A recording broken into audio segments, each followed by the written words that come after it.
Hi, hello all, welcome to my YouTube channel. Next term എന്ന് പറയുന്നത് ദളിത് എന്നുള്ള ടേമാണ്. Narratives of റെസിസ്റ്റൻസിൽ theory പാർട്ടിൽ വരുന്നൊരു കോൺസെപ്റ്റാണ് ദളിത്. അപ്പോൾ ലിറ്ററേച്ചർ എന്ന് പറയുമ്പോൾ എന്താണ്, നമ്മുടെ സൊസൈറ്റിയിൽ നടക്കുന്ന പവർ സ്ട്രക്ചേഴ്സിനെ കുറിച്ചൊക്കെ മിറർ ചെയ്യുന്ന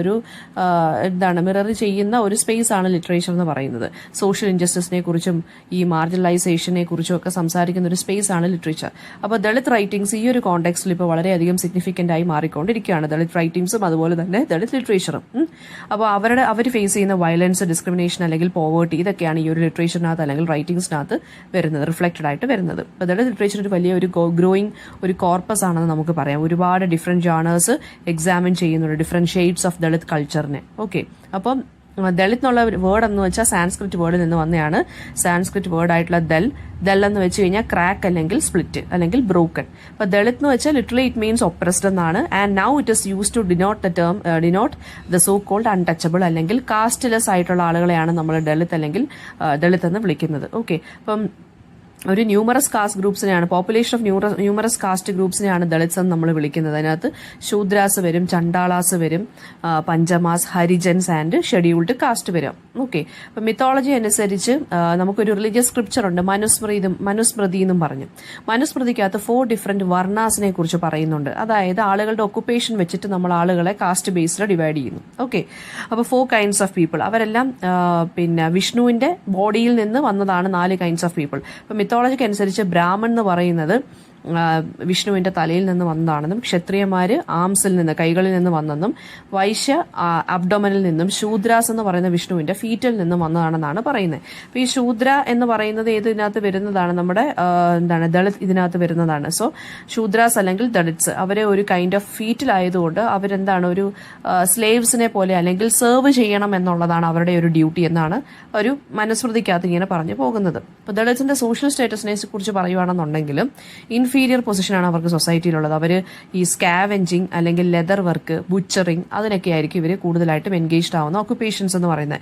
അവരുടെ ഒക്കുപേഷൻസിനെ നമ്മൾ ഒക്കുപേഷൻ എന്ന് വിളിക്കാറില്ല, അവരുടെ ആക്ടിവിറ്റീസിനെ നമ്മൾ മീനിയൽ ആക്ടിവിറ്റീസ് എന്നാണ് വിളിക്കുന്നത്. വളരെ ഇൻഫീരിയർ ആയിട്ടുള്ള വർക്ക് ചെയ്യുന്നവരെന്നാണ് നമ്മൾ പറയുന്നത്. അപ്പം ഈ ആക്ടിവിറ്റീസിൽ ഇൻക്ലൂഡഡ് ആവുന്ന ആളുകളെ നമ്മൾ പൊല്യൂട്ടഡ് ആളുകൾ എന്നാണ് വിളിക്കുന്നത്. സോ അവരുടെ പൊല്യൂഷൻ കണ്ടേജിയസ് ആണ് എന്നൊക്കെ പറഞ്ഞ് ദളിത്സിനെ ഈ ഹിന്ദു സോഷ്യൽ ലൈഫിൽ നിന്നും അല്ലെങ്കിൽ സൊസൈറ്റിയിൽ നിന്ന് തന്നെ മാർജിനലൈസ്ഡ് നിർത്തി വെക്കപ്പെട്ട ഒരു കാലമുണ്ടായിരുന്നു നമുക്ക്. ഓക്കെ, അതായത് വെള്ളം കുടിക്കാൻ സമ്മതിക്കത്തില്ല, ഈ വലിയ അപ്പർ കാസ്റ്റ് ആളുകൾ നടക്കുന്ന വഴി കൂടെ ഇവരെ നടക്കാൻ സമ്മതിക്കത്തില്ല, even they we not allowed to dress properly, especially women. അപ്പൊ അതൊക്കെയായിരുന്നു കേസ് എന്ന് പറയുന്നത്. ആ സിറ്റുവേഷൻ അങ്ങനെയായിരുന്നു. അവരെ പൊല്യൂട്ടഡ് ആയിട്ട് കാണുന്നു, കാരണം അവർ അങ്ങനെയുള്ള ജോലികൾ ചെയ്യുന്നു. സോ അവരെ കാണുന്നതും തൊടുന്നതും അവർ കുടിക്കുന്ന വെള്ളവും അതൊക്കെ എന്താണ്, പൊല്യൂട്ടഡ് ആണെന്നൊക്കെയാണ് ഇവർ പറഞ്ഞ് നടന്നിരുന്നത്. ഇനി ഇന്ത്യയിലുള്ള ദളിത് മൂവ്മെന്റ്സിനെ കുറിച്ച് പറയാനാണെന്നുണ്ടെങ്കിൽ ദളിത് എന്നുള്ള ടേം തന്നെ പബ്ലിക് ഡിസ്കോഴ്സിൽ വരുന്നത് towards the end of the 19th സെഞ്ചുറിയിലാണ്. ആൻഡ് ജ്യോതിറാവ് ഫൂലെ എന്ന് പറയുന്ന ഒരു നോൺ ബ്രാഹ്മൺ മൂവ്മെന്റ് അദ്ദേഹം മഹാരാഷ്ട്രയിൽ സ്റ്റാർട്ട് ചെയ്തു. സോ ആ ജ്യോതിറാവ് ഫൂലെയാണ് ആദ്യമായിട്ട് ദളിത് എന്നുള്ള ടേം യൂസ് ചെയ്തത്. ആദ്യമായിട്ടല്ല, he use the term Dalit എന്താണ്, അൺടച്ചബിൾസിന്റെ ആ ഒരു കണ്ടീഷനെ കാണിക്കാനും അപ്പർ കാസ്റ്റ് പീപ്പിൾ ഇവരെ ഇൽട്രീറ്റ് ചെയ്യുന്ന ഒരു ഇതിനെയൊക്കെയാണ് ദളിത് എന്ന് പറഞ്ഞ് ജ്യോതിറാവ് ഫൂലെ ഇത് യൂസ് ചെയ്ത് ഈ ഒരു ടേം. ആൻഡ് ശൂദ്രാസിനെയൊക്കെ ഇദ്ദേഹം പറഞ്ഞു, നിങ്ങളെല്ലാവരും ഒരുമിച്ച് നിന്ന് ഫൈറ്റ് ചെയ്യണം കാസ്റ്റ് സ്ലേവറിക്കെതിരെ. അതുപോലെ തന്നെ Jyoti Rao Phule deliberately he use the term Dalit. അതായത് മറാത്തിയിലും പിന്നെന്താ പറയാ, പബ്ലിക് ഡിസ്കോഴ്സിലൊക്കെ ഓൾറെഡി ഉണ്ടായിരുന്നെങ്കിലും ഇദ്ദേഹം ടേം യൂസ് ചെയ്തതെന്ന് വെച്ചാൽ ഒരു കൈൻഡ് ഓഫ് ഫൈറ്റിന് വേണ്ടി യൂസ് ചെയ്യുന്നൊരു ടേമാണ്. അതായത് ഒരു കൈൻഡ് ഓഫ് എന്താ പറയാ, സപ്രഷനെതിരെയൊക്കെ ഫൈറ്റ് ചെയ്യണം നിങ്ങൾ, ആ ഒരു ടേമിന് ഒരു സെൻസിന് യൂസ് ചെയ്ത ടേമാണ് ജ്യോതിറാവ് ഫൂലെ ദളിത് എന്നുള്ള വേർഡ്. പിന്നെ ലേറ്റർ BR അംബേദ്കർ എന്ത് ചെയ്തു, ഇന്ത്യൻ കോൺസ്റ്റിറ്റ്യൂഷനിൽ എന്ത് ചെയ്തു, കാസ്റ്റ് സിസ്റ്റത്തിനെതിരെയും അതുപോലെ തന്നെ ഇതിനെതിരെയൊക്കെ ഫൈറ്റ് ചെയ്യാൻ വേണ്ടി കുറേ കാര്യങ്ങളൊക്കെ അദ്ദേഹം കോൺസ്റ്റിറ്റ്യൂഷനകത്തൊക്കെ കൊണ്ടുവന്നിട്ടുണ്ട്, ശ്രദ്ധ കൊടുത്തിട്ടുണ്ട്. And the term Dalit 1972 prominence നേടിയത്. അതായത് കുറെ യങ് മറാത്തി റൈറ്റേഴ്സും ആക്ടിവിസ്റ്റും കൂടി ഒരു ഓർഗനൈസേഷൻ ക്രിയേറ്റ് ചെയ്തു, ദളിത് പാന്തേഴ്സ് എന്നും പറഞ്ഞു. അപ്പൊ അതിനകത്തെന്ന് വെച്ച് കഴിഞ്ഞാൽ ബ്ലാക്ക് പാന്തേഴ്സ് എന്ന് വിളിക്കുന്ന പോലെ തന്നെയാണ്. അതായത് അവര് ഈ ബ്ലാക്ക് പാന്തേഴ്സ് എന്ന് പറഞ്ഞ ആഫ്രിക്കൻ അമേരിക്കൻ അവര് ഒരു മിലിറ്റന്റ് സ്ട്രഗിൾ ഉണ്ടായിരുന്നു. അപ്പൊ അവിടെ ഉണ്ടായിരുന്ന ആളുകളാണ് ബ്ലാക്ക് പാന്തേഴ്സ് എന്ന് പറഞ്ഞൊരു ഗ്രൂപ്പ് ഉണ്ടായിരുന്നു. അതുപോലെ തന്നെ ഇവിടെ ദളിത് പാന്തേഴ്സ് എന്ന് പറഞ്ഞ് ദളിതർക്ക് വേണ്ടി ഫൈറ്റ് ചെയ്യാൻ വേണ്ടി ഒരു ഗ്രൂപ്പ്. ഓക്കെ, ഇനി ദളിത് ലിറ്ററേച്ചർ എന്ന് പറയുന്നത് 1958 വന്നത്. അത് Dalit conference, first Dalit conference ബോംബെയിൽ വെച്ച് കണ്ടക്ട് ചെയ്തു. സോ അവിടെ വെച്ച് വന്ന ഒരു ടേമാണ് ദളിത് ലിറ്ററേച്ചർ എന്ന് പറയുന്നത്. അതായത് ഈ ദളിത് റൈറ്റേഴ്സും ഇവരെ ഇഷ്യൂസിനെ കുറിച്ച് സംസാരിക്കുന്നു ഓപ്പൺ ആയിട്ട്. അപ്പർ കാസ്റ്റ് ആളുകളുടെ ആ ഒരു പിന്നെന്താ പറയാ, മാർജിനലൈസേഷൻ എന്നുള്ള അതിനൊക്കെ എതിരെ ഒരു ഫൈറ്റ് പോലെയാണ് ദളിത് ലിറ്ററേച്ചർ കൊണ്ടുവന്നത്. ഓക്കെ, അപ്പം ദളിത് ലിറ്ററേച്ചറിന്റെ എമർജൻസോട് കൂടിയാണ് ദളിത് സബ്ജക്ടിവിറ്റി നമ്മളെല്ലാവരും മനസ്സിലാക്കാൻ സാധിച്ചത്. അല്ലെങ്കിൽ ആ ദളിതർക്ക് ഒരു സ്പേസ് ഉണ്ടെന്നും അവരുടെ ലൈഫ് എങ്ങനെയാണെന്നും കൾച്ചർ എങ്ങനെയാണെന്നുള്ളതും അവരുടെ ബുദ്ധിമുട്ടുകൾ എന്തൊക്കെയാണെന്നുള്ളതും നമ്മൾ മനസ്സിലാക്കാൻ തുടങ്ങിയത് ദളിത് ലിറ്ററേച്ചറിന്റെ എമർജൻസോട് കൂടിയാണ്.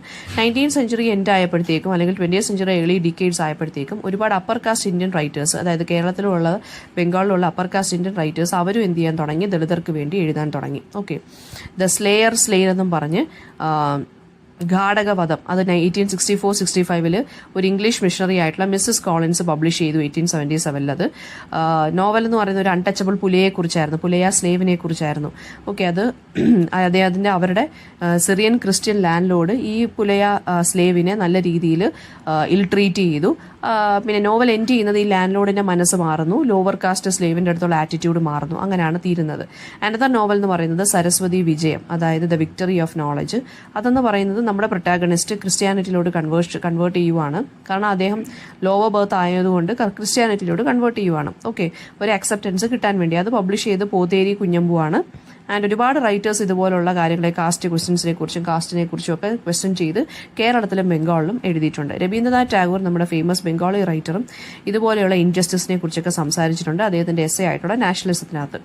പിന്നെ ഫേമസ് പോംസിനകത്തും ഇദ്ദേഹം ഈ ഒരു കാസ്റ്റിന്റെ ആ ഒരു ഇനിക്വാളിറ്റിയെ കുറിച്ചൊക്കെ അദ്ദേഹം സംസാരിച്ചിട്ടുണ്ട്. അതായത് എൻ്റെ ഫോർച്ചുനേറ്റ് കൺട്രിയിൽ എന്താ പറയുക, ഇൻസൾട്ട് ചെയ്യാറുണ്ട്. അതായത് ഇങ്ങനെ കുറേ ആളുകൾ ഇങ്ങനെ കാസ്റ്റിന്റെ ബേസിസിൽ ഓരോ ആളുകളെ ഇൻസൾട്ട് ചെയ്യാറുണ്ട് എന്ന് പറഞ്ഞ് എഴുതിയിട്ടുണ്ട്.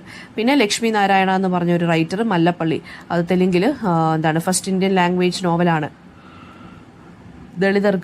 ദളിതരെ വെച്ചിട്ട് ഫുൾ ഫ്ലെഷ്ഡ് ക്യാരക്ടേഴ്സ് അദ്ദേഹം ഈ ഒരു നോവൽ മലപ്പള്ളി എന്നുള്ള ഈ നോവലിനകത്ത്, തെലുഗു നോവലിനകത്ത് ക്രിയേറ്റ് ചെയ്തിട്ടുണ്ട്. പിന്നെ പ്രേംചന്ദ് രംഗഭൂമി എന്ന് പറഞ്ഞ ഹിന്ദി നോവലിനകത്ത്, അതുപോലെ തന്നെ കെ ശിവറാം കരന്ത് ചൊമാന ദൂതി എന്ന് പറഞ്ഞ കന്നഡയിൽ എഴുതിയിട്ടുണ്ട്. മുൾക്കരാജ് ആനന്ദിന് അൺടച്ചബിൾ എന്ന് പറയുന്നത് തന്നെ ദളിതനെ കുറിച്ചാണ്, ഒരു ദളിതന്റെ one day life of a Dalit, അതാണ് ഇതിനകത്ത് സംസാരിക്കുന്നത്. പിന്നെ തകഴിയുടെ തോട്ടിയുടെ മകൻ. അപ്പം അങ്ങനെ ലിസ്റ്റ് കണ്ടിന്യൂ ചെയ്ത് പോവുകയാണ്. ഇപ്പൊ അറ്റ് പ്രസന്റ് ഇപ്പൊ നോക്കുകയാണെന്നുണ്ടെങ്കിൽ റോഹിതൻ മിസ്ട്രി, ഒരു ഫൈൻ ബാലൻസ് എന്ന് പറഞ്ഞ നോവല്, അരുന്ധതി റോയുടെ god of small things, Manu ജോസഫിന്റെ സീരിയസ് മെൻ, അത് 2002 പബ്ലിഷ് ചെയ്തതാണ്. ഇതിനകത്തെല്ലാം ദളിതരാണ് സെൻട്രൽ ക്യാരക്ടേഴ്സ് ആയിട്ട് വരുന്നത്. സോ ദളിത് ലിറ്ററേച്ചർ എന്ത് മെസ്സേജാണ് തരുന്നതെന്ന് വെച്ച് കഴിഞ്ഞാൽ, not about community itself but about their individuality and also about their revolt against എന്താ പറയുക ബാക്ക്വേർഡ്നെസ്, സൊസൈറ്റിയുടെ ബാക്ക്വേർഡ്നെസ്. ഇതിനൊരു റിവോൾട്ടാണ് ദളിത് ലിറ്ററേച്ചർ നമുക്ക് ഒരു മെസ്സേജ് ആയിട്ട് കാണിച്ചു തരുന്നത്. ഓക്കെ, പിന്നെ അതിന് വരുന്ന ക്വസ്റ്റ്യൻസ് എന്ന് പറയുമ്പോൾ എന്താണ് ദളിത് ലിറ്ററേച്ചറിന്റെ മെയിൻ ഫോക്കസ്? അതായത് ഈ ഒരു അപ്പർ കാസ്റ്റിന്റെ സുപ്പീരിയോറിറ്റിയെ ഡിസ്ട്രോയ് ചെയ്യാനും സൊസൈറ്റിയിൽ ദളിത്സിന് വേണ്ടിയുള്ള ലിബറേഷൻ പോസിബിൾ ആക്കാനും വേണ്ടിയുള്ളതാണ് ദളിത് ലിറ്ററേച്ചർ എന്ന് പറയുന്നത്. പിന്നെ ഓരോരുത്തരുടെ വർക്ക്സിനെ കുറിച്ച് ശരൺകുമാർ ലിംബാലെ ഒരു ഫേമസ് വർക്ക് എഴുതിയിട്ടുണ്ട്. ആ വർക്കിന്റെ പേര് towards and aesthetics of Dalit literature. അദ്ദേഹം ഒരു എന്താ പറയുക, ആ ഒരു ദളിത് ലിറ്ററേച്ചറിന്റെ ആ ഒരു കോൺസെപ്റ്റ് പോപ്പുലറൈസ് ചെയ്താണ് ഈ ഒരു വർക്കിലൂടെ. പിന്നെ ശരൺകുമാർ ലിംബാലയുടെ ഏറ്റവും ഓട്ടോബയോഗ്രഫിക്കൽ നോവൽ എന്ന് പറയുന്നത് അക്കർ മഷി എന്നാണ്, അതായത് ഔട്ട്കാസ്റ്റ് എന്നാണ് അതിന്റെ മീനിങ് കേട്ടോ. അതിന്റെ ഓട്ടോബയോഗ്രഫിക്കൽ നോവലാണ്. പിന്നെ അൺടച്ചബിൾ എന്നുള്ള നോവൽ എഴുതിയത് മുൾക്കരാജ് ആനന്ദ്. അതുപോലെ തന്നെ ഫസ്റ്റ് ദളിത് നോവൽ എന്നറിയപ്പെടുന്നത് അങ്കലിയത്ത് എന്നാണ്, അതൊരു ഗുജറാത്തി നോവലാണ്. ജോസഫ് മക്വാൻ ആണ് പബ്ലിഷ് ചെയ്തത്, അത് 1986 വന്നു. ടാഗോർ പിന്നെ പ്രകൃതി എന്ന് പറഞ്ഞൊരു ക്യാരക്ടർ, അദ്ദേഹത്തിന്റെ ഡാൻസ് ഡ്രാമയായിട്ടുള്ള ചണ്ടാലികയിൽ ഒരു ക്യാരക്ടറിനെ സൃഷ്ടിച്ചിട്ടുണ്ട്. അപ്പം പ്രകൃതി എന്ന് പറയുന്ന ഒരു സോഷ്യലി ഔട്ട്കാസ്റ്റ് വുമണാണ്, അവർ ലോ കാസ്റ്റിലുള്ളതാണ്. അപ്പോൾ അതൊരു ഡാൻസ് ഡ്രാമയാണ് ചണ്ടാലിക. ഓക്കെ, അതൊന്ന് അറിഞ്ഞു വെച്ചേക്കുക. പിന്നെ ചണ്ടാലിക അതായത് ആർക്കാണ്, ഒരു മങ്കിന്, ഒരു ബുദ്ധ സന്യാസിക്ക് ഇത് കൊടുത്തിട്ടുണ്ട്, വെള്ളം കൊടുക്കുന്നുണ്ട്. അപ്പോൾ അങ്ങനെ ഒരു ഇമേജ് വരുന്നുണ്ട്. അപ്പോൾ അതായത് വേറെ ആരും ഇവരുടെ കയ്യിൽ നിന്ന് വെള്ളം വാങ്ങിച്ച് കുടിക്കത്തില്ല, because she is considered to be polluted as she belongs to a lower caste. Okay, അപ്പോൾ അതുകൊണ്ട് പക്ഷേ ഈ ബുദ്ധ സന്യാസി എന്ത് ചെയ്യാണ്, ഇത് ഇവരുടെ കയ്യിൽ നിന്നാണ് വെള്ളം വാങ്ങിച്ച് കുടിക്കുന്നത്. അപ്പോൾ അത് ഒരു എന്താ പറയുക, ഒരു kind of act of resistance ആണ്. അതൊന്ന് നോക്കി വെച്ചേക്കുക. പിന്നെ ചണ്ടാലിക്ക് പക്ഷെ വെള്ളം കൊടുക്കാൻ വേണ്ടി വളരെയധികം ബുദ്ധിമുട്ടായിരുന്നു ഇയാൾക്ക്. പക്ഷെ അയാൾ പറഞ്ഞ എന്താന്ന് വെച്ച് കഴിഞ്ഞാൽ, എല്ലാ ഹ്യൂമൻ ബീയിങ്സ് എന്ന് പറയുന്നത് സ്പിരിച്വൽ യൂണിറ്റിയെ കുറിച്ചാണ് ഇദ്ദേഹം സംസാരിച്ചത്. അതായത് എല്ലാ human beings irrespective of caste, class and colour എല്ലാവരും ഈക്വൽ ആണ്. അങ്ങനെ വെച്ചിട്ടാണ് ഇദ്ദേഹം ഇവരെ കൊണ്ട് വെള്ളം കുടിപ്പിച്ചത്, അതായത് വെള്ളം തന്നത്. പിന്നെ അതുപോലെ തന്നെ മഹാശ്വേത ദേവി എന്നുള്ള റൈറ്ററും ട്രൈബൽ കമ്മ്യൂണിറ്റീസ് ഓഫ് വെസ്റ്റ് ബംഗാളിന് ഉള്ള ട്രൈബൽ കമ്മ്യൂണിറ്റീസിന് വേണ്ടിയും എഴുതിയിട്ടുണ്ട് കേട്ടോ. അതായത് എസ്പെഷ്യലി ലോധാസ്, ഷാബർസ്, ഇവരൊക്കെയായിരുന്നു മഹാശ്വേത ദേവിയുടെ സ്റ്റോറി സ്റ്റോറീസിലുള്ള മെയിൻ ഫോക്കസ്. ഇവരൊക്കെ ട്രൈബൽ ഗ്രൂപ്പിൽ പെടുന്ന ആളുകളാണ് കേട്ടോ. പിന്നെ ദ്രൗപദി എന്നുള്ള മഹാശ്വേത ദേവിയുടെ സ്റ്റോറി എന്ന് പറയുന്നത് തന്നെ സന്താൾ ട്രൈബൽ ഗേളിനെ കുറിച്ചാണ്. അത് നക്സലൈറ്റ് മൂവ്മെന്റിനെ കുറിച്ച് ബംഗാളിൽ ഹാപ്പൻ ചെയ്ത 1960s അതിനെക്കുറിച്ചാണ് സംസാരിക്കുന്നത്. പിന്നെ ദ്രൗപദി എന്നുള്ള നെയിം എന്തുകൊണ്ടാണ് കൊടുത്തതെന്ന് വെച്ച് കഴിഞ്ഞാൽ ദ്രൗപദി എന്നാണ് ശരിക്കും പറഞ്ഞ പേര്, പക്ഷേ അതിനകത്ത് ക്യാരക്ടറിന്റെ പേര് അല്ലെങ്കിൽ ടെക്സ്റ്റിനകത്ത് ദോപ്തി എന്നാണ് കൊടുത്തിരിക്കുന്നത്. കാരണം ദ്രൗപദി എന്നുള്ള സാൻസ്ക്രിറ്റ് വേർഡ് പ്രൊനൗൺസ് ചെയ്യാനായിട്ട് പറ്റുന്നില്ല അതിനകത്ത്. ആ ഒരു ട്രൈബലൈസ്ഡ് ഫോം ക്യാരക്ടർ ആണല്ലോ, അതുകൊണ്ടാണ് ദോപ്തി എന്നുള്ള പേര് കൊടുത്തത് കേട്ടോ. പിന്നെ ഭാമയുടെ തന്നെ ഓട്ടോബയോഗ്രഫിക്കൽ നോവലായിട്ടുള്ള കറുക്ക്. ഭാമ ഒരു ദളിത് റൈറ്ററാണ്. ഭാമ പിന്നെ ഈ അൺടച്ചബിലിറ്റിയെ കുറിച്ചും അപ്പർ കാസ്റ്റിന്റെ ആ ഒരു പിന്നെന്താ പറയുക ഈ നൊട്ടോറിയസ് ആയിട്ടുള്ള ആ ഒരു ബിഹേവിയറിനെ കുറിച്ചും ഒക്കെ ഇതിനകത്ത് പറയുന്നുണ്ട്. ഈ ഒരു കറുക്കിനകത്ത് എഡ്യൂക്കേഷൻ ഇൻസ്റ്റിറ്റ്യൂഷൻ ഫേസ് ചെയ്ത ഡിസ്ക്രിമിനേഷനെ കുറിച്ച്, ഡെയിലി വേജസിൽ ദളിത്സ് ഫേസ് ചെയ്യുന്ന ആ ഒരു ഡിസ്ക്രിമിനേഷനെ കുറിച്ചൊക്കെ കറുക്കിനകത്ത് ഭാമ പറയുന്നുണ്ട്. പിന്നെ ജൂതാൻ എന്ന് പറഞ്ഞ് ഓം പ്രകാശ് വാൽമീകി ഒരു വർക്ക് എഴുതിയിട്ടുണ്ട്. അത് അൺടച്ചബിൾസിന്റെ പെയിനെ കുറിച്ച്, ഹ്യൂമിലിയേഷനെ കുറിച്ചും പോവർട്ടിയെ കുറിച്ചുമാണ് ഇത് പറയുന്നത്. അപ്പൊ ജൂതാൻ എന്ന് വെച്ച് കഴിഞ്ഞാൽ എന്താണ്? സ്ക്രാപ്സ് ഓഫ് ഫുഡ്, അതായത് ഭക്ഷണത്തിന്റെ കഷ്ണങ്ങൾ, അതാണ് സ്ക്രാപ്സ് ഓഫ് ഫുഡ് അല്ലെങ്കിൽ അവശിഷ്ടം എന്ന് പറയും ജൂതാൻ. അത് ഈ അൺടച്ചബിൾസിന് വേണ്ടി മാറ്റി വെക്കുന്നതാണ്. അവർ കഴിക്കുന്ന ഫുഡാണ് ജൂതാൻ എന്ന് പറയുന്നത്. അവരൊരു കംപ്ലൈന്റ് കൂടാതെ എടുത്ത് കഴിക്കുന്ന ഫുഡാണ് ജൂതാൻ. ഓക്കെ, അത് ഓം പ്രകാശ് വാൽമീകിയുടെയാണ്. അതും അൺടച്ചബിൾസിന്റെ ലൈഫിനെ കുറിച്ചാണ്. പിന്നെ അടുത്തതെന്ന് വെച്ചാൽ ദളിത് പാന്തർ മൂവ്മെന്റ് എന്താണെന്ന് ചോദിക്കാം. ദളിത് പാന്തർ എന്ന് പറഞ്ഞു കഴിഞ്ഞാൽ ഈ എന്താ പറയുക ഒരു കൈൻഡ് ഓഫ് സോഷ്യൽ ഓർഗനൈസേഷനാണ് കാസ്റ്റ് ഡിസ്ക്രിമിനേഷൻ ഫൈറ്റ് ചെയ്യാൻ വേണ്ടിയുള്ള. ഈ BR അംബേദ്കറിനെ ഫോളോ ചെയ്ത് നടക്കുന്ന ആളുകളാണ് ദളിത് പാന്തർ എന്ന് പറഞ്ഞൊരു മൂവ്മെന്റ് കൊണ്ടുവന്നത്. അത് എന്താണ് ദസൽ, അർജുൻ ദാംഗ്ലെ, രാജാ ധലെ, JV പവാർ ഒക്കെയാണ് കണ്ടുപിടിച്ചത്. മഹാരാഷ്ട്രയിലായിരുന്നു അതിന്റെ ഇത്. 1972 ഈ ഒരു ഓർഗനൈസേഷൻ കൊണ്ടുവന്നത്. പിന്നെ 1970s തൊട്ട് 80s വരെ കാസ്റ്റ് സിസ്റ്റം എന്നുള്ളത് അതിന്റെ ഡിസ്ട്രോയ് ചെയ്യണം എന്നുള്ളതായിരുന്നു ഇവരുടെ എയിം. പിന്നെ അതുപോലെ തന്നെ എന്താണ് ഈ ഒരു മാഗസിൻ ഇവർ കണ്ടുപിടിച്ചു, വിദ്രോഹം എന്നും പറഞ്ഞ്. അത് റിവോൾട്ട് എന്നാണ് അതിന്റെ മീനിങ്. അത് ഈ ദളിതിന്റെ ഓപ്പറേഷനെ കുറിച്ചും ആ ഒരു റവല്യൂഷണറി സ്ട്രഗിൾസിനെ കുറിച്ചും ഒക്കെയാണ് അതിനകത്ത് പറഞ്ഞു പോകുന്നത് കേട്ടോ. പിന്നെ ദളിത് പാന്തർ മൂവ്മെന്റ് ഒരുപാട് പോംസും ഷോർട്ട് സ്റ്റോറീസും പ്രൊട്ടസ്റ്റും ഒക്കെ നടത്തിയിട്ടുണ്ട് മുംബൈയിൽ അല്ലെങ്കിൽ മഹാരാഷ്ട്രയിലും. പിന്നെ ദളിത് റെസിസ്റ്റൻസ് ലിറ്ററേച്ചറിന്റെ എയിം എന്താണ് അല്ലെങ്കിൽ റോൾ എന്താണെന്ന് ചോദിച്ചു കഴിഞ്ഞാൽ സോഷ്യോ കൾച്ചറൽ അല്ലെങ്കിൽ എക്കണോമിക് അല്ലെങ്കിൽ റിലീജിയസ് ഓപ്പറേഷനെതിരെ ഫൈറ്റ് ചെയ്യുന്നതാണ് ദളിത് ലിറ്ററേച്ചർ എന്ന് പറയുന്നത്. അത് ഓപ്പൺ ആയിട്ട് പറയുക, പവർ സെന്റേഴ്സിനെ എല്ലാം ഡീകൺസ്ട്രക്ട് ചെയ്യുക. പിന്നെ അതുപോലെ തന്നെ എന്താ പറയുക towards an aesthetic of Dalit literature എന്നും പറഞ്ഞ് ശരൺകുമാർ ലിംബാലെ ഒരു ബുക്ക് എഴുതിയിട്ടുണ്ട്. അതിന്റെ കാര്യം സംസാരിക്കുക. ഓക്കെ, പിന്നെ ടാഗോറിന്റെ ഡാൻസ് ഡ്രാമയായിട്ടുള്ള ചണ്ടാലികയ്ക്കകത്ത് എങ്ങനെയാണ് ബ്രാഹ്മണന്റെ ആ ഒരു കാര്യങ്ങളൊക്കെ കാണിക്കുന്നത്, കാസ്റ്റ് ഇഷ്യൂസിനെ എങ്ങനെയാണ് കാണിക്കുന്നതെന്ന്. അതായത് ചണ്ടാലിക എന്ന് പറയുന്നത് ഒരു അൺടച്ചബിൾ വുമന്റെ ഒരു കഥയാണ്. പിന്നെ അതിനകത്ത് വരുന്നതെന്ന് വെച്ച് കഴിഞ്ഞാൽ അവരുടെ കാസ്റ്റ് ലോ കാസ്റ്റ് ആയതുകൊണ്ട് അവരെ ശരിക്കും പറഞ്ഞാൽ എന്താ പറയുക അവരുടെ സൊസൈറ്റിയിൽ നിന്ന് തന്നെ മാറ്റി നിർത്തപ്പെട്ട ഒരു സ്ത്രീയാണ്. പക്ഷെ അവരെ കൊണ്ടുവന്നിരിക്കുന്നത് അല്ലെങ്കിൽ അവരെ ഉയർത്തി ഇപ്പോൾ ഒരു എന്താ പറയുക അവർക്കൊരു മാറ്റം കൊണ്ടുവന്നത്, അവരുടെ ചിന്തയിലൊക്കെ മാറ്റം കൊണ്ടുവന്നത് ഒരു ബുദ്ധസന്യാസിയാണ്. അവര് ബുദ്ധസന്യാസി ഇവരുടെ കയ്യിൽ നിന്ന് വെള്ളം വാങ്ങിച്ചു കുടിച്ചു. എന്നിട്ട് പറഞ്ഞു, ഇവരുടെ അടുത്ത് തന്നെ ക്ലാസ് എടുത്ത് കൊടുത്തു.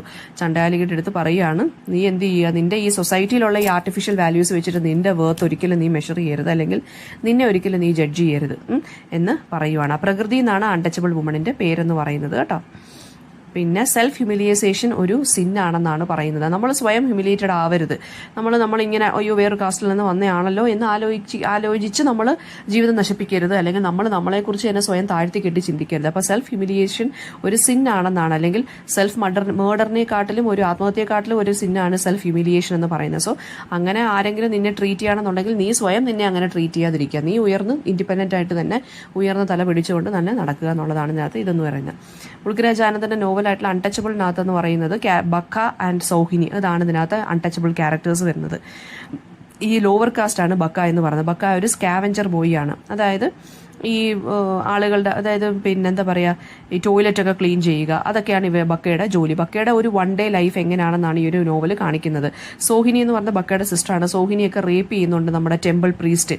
അയാൾ ബ്രാഹ്മൺ ആയതുകൊണ്ട് അയാൾക്ക് എന്താണ് ഹൈകാസ്റ്റ് ഹിന്ദു ആയതുകൊണ്ട് ഇവരെയൊക്കെ റേപ്പ് ചെയ്യുന്നുണ്ട്. സോഹിനി പിന്നെന്താണ് പറയുന്നത് സെക്ഷുവലി എക്സ്പ്ലോയിറ്റഡ് ആവുകയാണ്. പണ്ഡിറ്റ് കാളിനാഥ് എന്ന് പറഞ്ഞ മനുഷ്യനാണ്, ഒരു പ്രീസ്റ്റാണ് ഇവരെ എക്സ്പ്ലോയിറ്റ് ചെയ്യുന്നത്. അപ്പം കാസ്റ്റ് പ്രെജുഡിസിനെ കുറിച്ചൊക്കെയാണ് നമ്മൾ ഇതിനകത്ത് സംസാരിക്കുന്നത്, ആ ഒരു ഹിപ്പോക്രസിയെ കുറിച്ചൊക്കെ. പിന്നെ ഭാമയുടെ ഓട്ടോബയോഗ്രഫി ആയിട്ടുള്ള കറക്കിനകത്തും ഇത് പറയുന്നുണ്ട്. ദളിത് ഐഡന്റിറ്റിയെ കുറിച്ചാണ് എന്താ പറയുന്നത് എക്സ്പ്ലോർ ചെയ്യുന്നത്. ഫോസ്റ്റീന മേരി ഫാത്തിമ റാണി എന്നാണ് ഭാമയുടെ റിയൽ നെയിം. ഭാമ എന്നുള്ളത് പെൻ നെയിമാണ്. അവർ തമിഴ് ദളിത് റൈറ്ററാണ് കേട്ടോ. അവരുടെ ഓട്ടോബയോഗ്രഫിക്കൽ നോവലാണ് കറുക്ക്.